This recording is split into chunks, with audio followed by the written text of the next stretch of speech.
Tomato sauce বানিয়ে নিলাম, লবণ দিলাম, এরপরে মরিচের গুঁড়া দিলাম, দিয়ে আমি এটাকে চুলার উপর বসিয়ে দেব, দিয়ে আমি এটাকে সিদ্ধ করে নেব।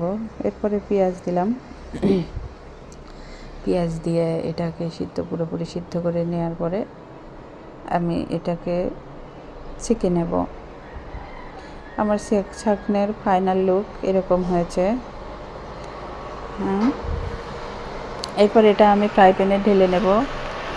ঢেলে নেওয়ার পরে এটা ভিতরে একটু হয়ে আসলে চিনি দিয়ে দেব।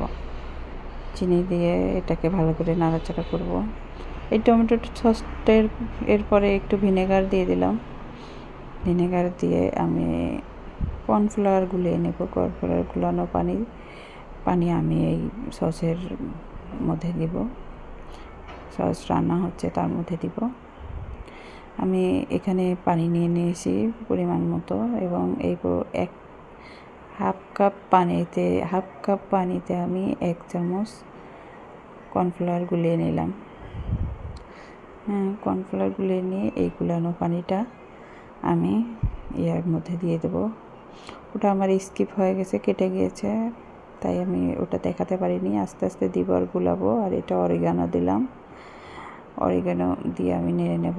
আমি কর্নফ্লাওয়ার গুলানো পানিটা আস্তে আস্তে দিয়েছি এবং আস্তে আস্তে নাড়াচাড়া করেছি, সেটা আমার ভিডিওতে কেটে গিয়েছে, আপনারা একটু দিয়ে নেবেন। দেখেন ফাইনাল লুক, আমার সস রেডি।